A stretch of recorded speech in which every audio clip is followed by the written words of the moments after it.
How could I forget her? For a time, she lived in this monastery. Then an uncle of hers took her in, and later she married a foreigner. Exactly. Her uncle, Grigory Timofeyevich, is a great admirer of all the current fads. His house teems with a whole class of foreign adventurers who have settled here to teach us wisdom, courteous treatment, and, simultaneously, disbelief and idleness.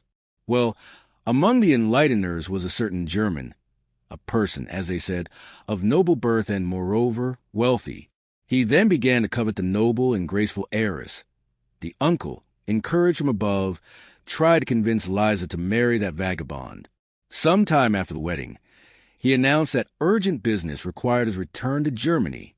Some property and land were sold, and all movable property was cautiously seized. At that time, 70 carts carried the valuable silverware, brocades, velvets, jewels, and oriental rugs. You can't even imagine what they had. Just in terms of luggage, not counting the money, it was an enormous asset. That's how she traveled from here. About 6 months ago, she came back and asked us to take the habits. I'll send for her.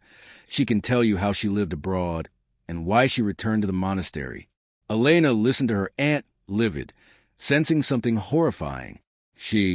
He remembered that Liza well, a lively and beautiful goddaughter of his aunt, loved by all for her character and kindness.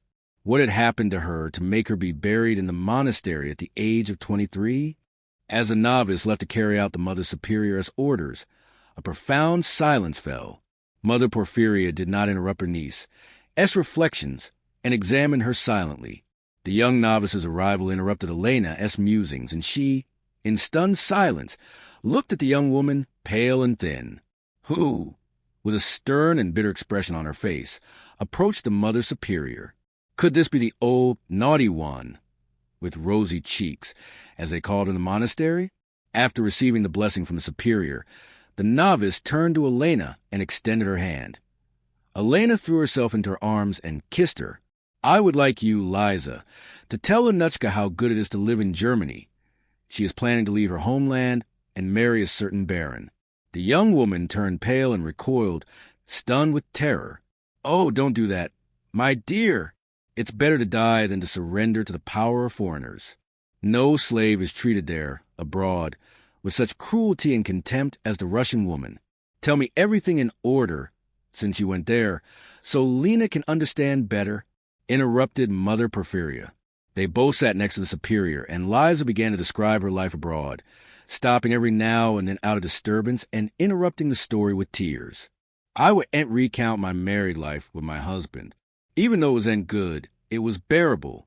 But as soon as we crossed the border, his treatment of me changed drastically. He became cold and harsh, and his contempt for me grew as we approached his hometown in Prussia. Finally, we arrived there. I already disliked the house itself, with its peaked roof. His family, God forgive me, even less. My husband had his mother, 5 brothers, and 3 sisters, plus 2 elderly relatives who lived there. And this whole group hated me from the first minute. I already knew enough German to understand that. I also learned that my husband was not of noble lineage, as he claimed. It turned out he was the son of a merchant, albeit a respectable one, but of limited means. Ulrich, as my husband was called, was a prodigal son, led a dissipated life, had incurred many debts and done much. Such nonsense, disappearing immediately without giving any news. In other words, he traveled to seek his fortune in bountiful Russia. Returning with all that wealth, he received a warm welcome in his homeland, while I, who had brought all the wealth, was worthy of his attention, only of suffering, with blatant disregard. He began distributing my belongings to his brothers and sisters, and the rest, which he considered superfluous, he began selling and turning into cash. Everything was done without remorse, vulgarly, in front of me, as if I had nothing to do with it and had no right to the goods. I was so terrified and cornered that I suffered in silence. It is impossible to describe what I felt and suffered upon seeing my father as sables and ermines, or my mother as jewelry, or the family silver, being appropriated by other people's hands. Finally, when he once took a gold cup studded with diamonds, which I kept as a sacred family object, for it was a gift from Tsar Ivan the Terrible to my great-grandfather after Kazan, then I could not bear any longer, and Indignant, I objected. I snatched the cup from his hands and said I would not allow it to be sold, for it was too expensive a souvenir. My God, what for? My mother-in-law, who was present in negotiating the item with 2 buyers, attacked me like a witch, cursing and hitting me in the face. She threw me out of the room. I was sick for a few days, with a swollen face and headaches. From that day on, the whole family was against me. I was forced to work like the lowest of the slaves, or sit hungry while others ate. Oh! There was no humiliation I could not bear. The narrator was interrupted by a fit of tears, but, controlling her disturbance, she continued. As soon as we got there, we were put up on the ground floor in a small room where we could barely turn around. Then, for some reason, they moved us to the attic, even though it was more spacious and there was a room for things off to the side. Until that day, I hadn't taken out my icons. And then I took them away, but knowing what my new homeland would be capable of, I put them in a corner where I lit a lamp. I hoped that at least I could pray as at home, but that was not what happened. 2 days later, one of my sisters-in-law, who had been watching me more than anyone else, saw the icons and reported me. To this day, I tremble just remembering what happened. The whole pack gathered. The mother and especially the 2 brothers were beside themselves with rage because I had insulted their honest, rigidly Protestant home with pagan idols and erected an altar to them. Immediately the lamp was pulled out and broken, the icons taken away. Ulrich began to laugh wildly, tearing off the ornaments studded with diamonds and precious stones. That's because, he said, these painted boards don't need so many jewels. When the icons were stripped of their precious stones, their brother got Lebrand for an axe and began to smash the statues of Our Lady, St. Sergius, and St. Nicholas the Wonder Worker, then burned them all in the fireplace. Seeing all this desecration and driven mad with horror and misery, I fell to my knees before them and begged them to spare me at least the icons, even if they were unframed. But the monsters only laughed like rascals. When I screamed at the sight of the sacred objects burning, one of the sisters-in-law began to beat me, while the other poured a bucket of cold water over my head to calm me down. Suddenly, I lost consciousness. From then on, I began a new suffering. My enemies decided to convert me to their faith. Besides the persuasions of my family, a preacher began to appear, fanatic, sinister, who praised the purity and superiority of Lutheran doctrine, execrating our Orthodox faith as much as he could. I would sooner accept death than reject the faith of my ancestors. During all this suffering, our son was born. However, they found him a wet nurse and sent him to a village so that I would not contaminate it with my barbaric milk and pagan beliefs. Of all my sacred objects, only a gold crucifix remained, bearing a particle of the cross of Golgotha on a gold chain. Before this symbol, which I jealously hid, I often prayed at night or when I had free time. Oh, how I begged the Mother of God to free me from captivity or send me to my death. One night, I wept so much and prayed so fervently that my soul seemed to separate from my body, and God answered my prayers. St. Nicholas appeared to me in a dream and announced, "In a few days you will leave this impure house. Do not worry. I will stay with you and guide you. God's wrath will fall upon this family." When I awoke, a new hope resurrected in my soul. Is it possible that within a few days I will gain my freedom? Imagine, then, that one afternoon my mother-in-law fell ill, her body covered in black smallpox blisters. Incredibly quickly, the disease spread throughout the house, better than everyone in the family. The illness spread throughout the city, so much so that some traveling salesmen thought the evil had been brought. I was being protected by the Virgin and did not catch the disease. I understood that an opportunity to escape from that house, punished by the hand of God, would never present itself better. However, I was terrified and asked the Holy Virgin to give me a sign of her designs. Suddenly, just imagine, I heard the tinkling of bells and a choir singing the Song of the Cherubs. I realized it was the moment St. Nicholas had mentioned and began packing. Gathering the essential clothes into a bundle, I crossed to my husband's room.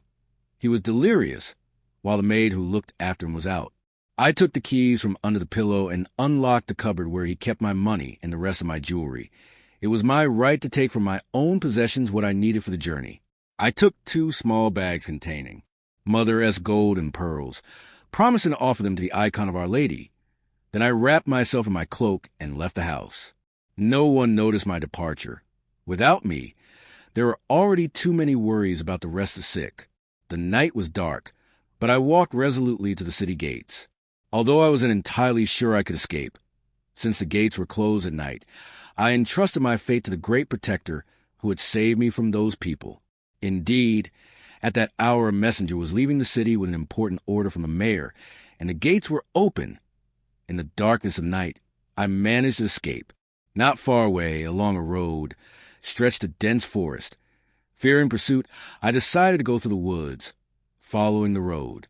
The darkness was so great that I lost my way. When I realized this, I was overcome with terror. But this weakness did not last long. The crucifix I mentioned was hanging around my neck. Taking it in my hands, I prayed fervently and immediately received proof that a sincere prayer had reached the altar of divine mercy.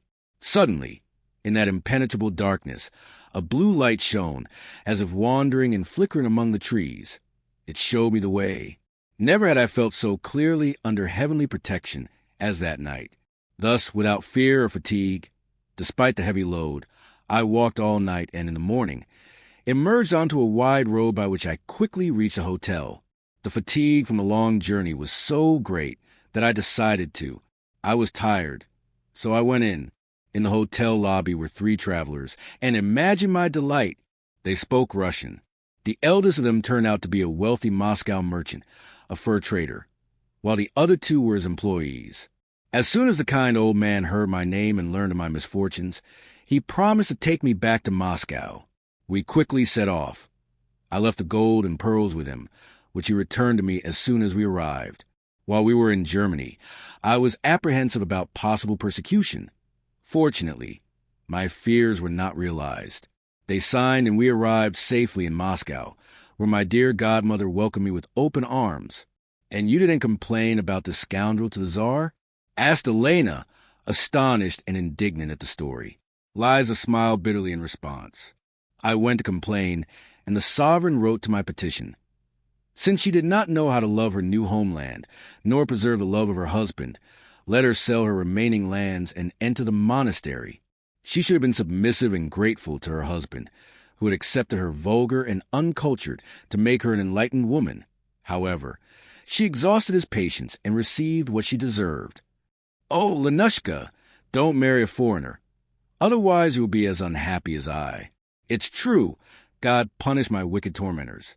I learned from the same merchant who saved me that my husband and 2 sisters-in-law died. My mother-in-law went blind, while my brother-in-law, Gottlieb, froze to death and then had his arms and legs amputated and is confined to his deathbed. Perhaps now I can use the money to rescue my son and raise him in the holy Orthodox faith. God willing. But my life is in ruins, and I have adopted the habit of praying to the Virgin until the end of my days." She fell silent, and burning tears rolled down her cheeks. Pale and desolate, Elena listened to her and, unable to contain herself any longer, burst into tears.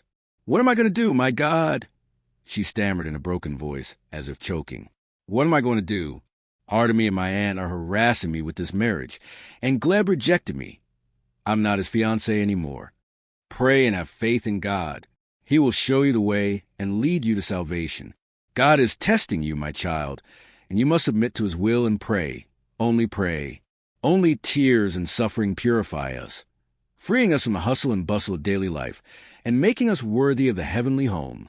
The Mother Superioress' voice sounded imperious and stern. As if to emphasize her words, she placed her hand on Elena's head.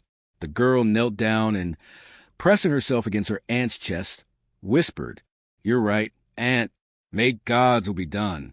I will pray with all my soul as strength, and I feel that the right path is to obey the Father's will." 6. With his head down, Danila Petrovich followed the novice who was taking him to Mother Praskovia. Suddenly, at a crossroads, he stopped, looked to the side, and, taking off his cap, bowed his head in reverence, touching the earth with his hands. A few steps away, a nun sat on the side bench, resting her hands on her crutches. "How are you, Tsarina Marfa Alexeyevna?" The nun raised her head and looked sternly at Danila Petrovich, but immediately her face cleared. "Ah, Danila Petrovich. How are you, Prince? Already smiling, she asked, nodding her head in a friendly way. It is clear that you are a man of ancient precepts, not of new ones, since you call me, orphaned and persecuted, Tsarina. Oh, even if I am the Tsar's daughter, the same Alexeyevna, I am no longer a Tsarina, but simply a rebellious prisoner. Margarita, and that is it? Have you come to visit our sick mother, Porphyria? It seems she is better after my infusion. Thank God, she's better. I left my daughter with her for some advice, and I'm going to get a blessing from Mother Praskovia. Go, that is good. The old woman is dignified and very intelligent. There's plenty of time. Sit here with me so we can talk. In the meantime, Maria will ask if the ascetic hasn't already retired. The novice bowed and withdrew. The prince sat down beside the nun. Marfa Alexeyevna, daughter of Tsar the Most Peaceful by his first marriage to Miloslavskia, was a woman of average height, about 50 years old. Her full, fresh face, framed by a fur cap, was flushed in the cold, and her large, intelligent brown eyes gazed thoughtfully at the interlocutor. A year earlier, she had been sent by her brother Peter to the Assumption Women's Monastery for participating in the Streltsy Rebellion, and later took the nunness habit under the name of Margaret. Well, tell me the news from Moscow. There's a lot of news, but none of it's good. I presume, along with my little brother, I'm transforming the country for innovation, bringing down the old system. Well, the bear knows how to take care of himself, the Tsarina said, smiling. I agree. There is much to be changed or corrected, but the violence of the Tsar's change is so rebellion in hearts and minds. Isn't it easy for you then? And why, then, when you could have, didn't you speak out and resist? Why did you forget about yourselves? If my little brother hadn't begun to introduce his ideas before reaching an agreement with the Streltsy, victory would have been on your side. The Streltsy, though they were uneducated people, were hurt. There is a proverb that says, the peasant knows who's barking at him. That is why the Tsar always lived in harmony with the Germans, so that he could first put an end to the power of the Zemstvo. And now he does what he wants. Who is going to oppose him?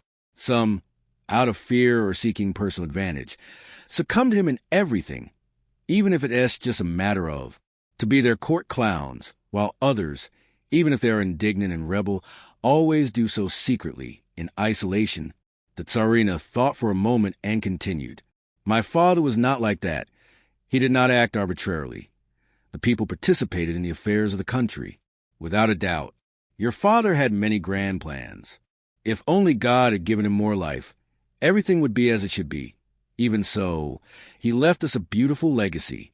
He began shipbuilding in Dedinov, promoted changes in the army, created cavalry and infantry, and, most importantly, solidified internal command, creating 7 departments and created a penal code for the people. Besides that, he expanded the kingdom's borders, transferred people to Siberia, and discovered Russians of great worth, such as Khabarov, Bulagin, and Stepanov. While today, the Tsar appointed a foreigner, Viny, to head the Siberian department. Even though he had accepted our faith, on his father's side, his soul remains German, and the Siberian voyevodas took substantial tribute from him. Andrei Andreevich knows the price of those places. I just remembered the council. Well, now we don't have it. No longer any hope that the Tsar will call a Zemstvo council. He and his amiable Germans know perfectly well that the people, the clergy and the boyars, those who have not yet lost the last of their shame, will not stand on their side, and, preserving the Russian conscience in their recesses, will never allow the overseers to reform the land system. By the way, and the prince gave a bitter laugh, that the Tsar cares about the well-being of the people and for the glory and beauty of the fatherland, as it is written in his decrees. He also instituted a council, but only histrionic, mocking those, his grandfather, father, and brother, who had contributed so much to the governability. He called himself the most holy archdeacon,